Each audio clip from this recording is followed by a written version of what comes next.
আব্বা রে মনু কই গেলেন? তুমি আইছো মনু? আসসালামু আলাইকুম। ওয়ালাইকুম আসসালাম। ওইসে থাক থাক, আল্লাহ বাঁচাই দেব। আব্বা কেমন আছেন? আছি ভালো বাবা, তুমি ভালো আছো বাবা? আব্বা ইনশাল্লাহ আলহামদুলিল্লাহ আছি ভালো। তা পথে ঘাটে কোনো কষ্ট হয়েছে নি? না আব্বা কোনো কষ্ট হয় নাই, আছি ইনশাল্লাহ ভালো মতো। ও তো ওই বাসার কাকু আছে কেমন? আছে ভালো। তুই লো আগে জানি করে আইছো একটু। আর ওই স্বাস্থ্য বোনটা আছে ভালো? সবাই ভালো আছে, সবাই ভালো আছে বাবা। জানি করে আইছো বাবা।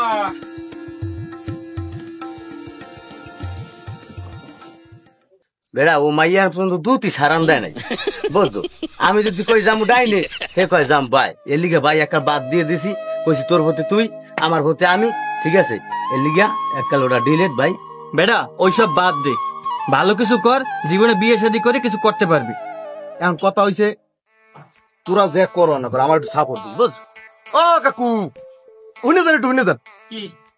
আসসালামু আলাইকুম। ওয়ালাইকুম আসসালাম। কাকু ভালো আছেন? এই আল্লাহ রাখছে মোটামুটি গায়ে। তোমরা কেমন আছো? আলহামদুলিল্লাহ আলহামদুলিল্লাহ। বাড়ির সবাই ভালো আছে? হ্যাঁ আছে, আল্লাহর রহমতে ভালোই আছে। কাকু কইলাম আপনার মাইয়াটা আমারটা দেন। কে কাকু, আমি কি পোলা হিসেবে একাল খারাপ নি? আমার মাইয়া চিন্তা আর তোমার করা লাগবে না। আইসে জানি একটা চালাক তুমি জানি। এবারা ওর পিছে আডা বাদ দে, এখন একটা কাম কর, ভালো একটা মাইয়া দেখিয়া হেবে বিয়ে শাদী কর বুঝছো। দাও কথা কই গেলে কেন, উনি একটা সামার আর ওনার মাইয়া হয়েছে একটা সামার। ক্ষমা আল্লাহ মনে করে এই মাইয়াটা কানে কোমরে এই সমস্যাটা দিছে। হ্যাঁ উনি তো জন্মের সামার বেড়া। বাদ দে বাদ দে, ওগুলা বাদ দে। কইবেন একটা বুঝো। এখন কথা হইছে এমনি যা ও কর না ও কর দেখা যাইবে।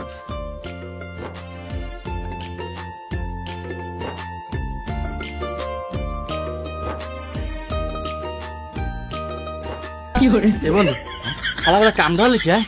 আরে হালার কথা কইস না, হালা আসলে একটা লুচ্চা। আমি তো এইটা কই, কাম ধরলে কিত্তেরা তোর বই নিয়ে আইসি না, কিছুদিন একটা খবর লইছে বেড়া। কথা এইটাই আমারও।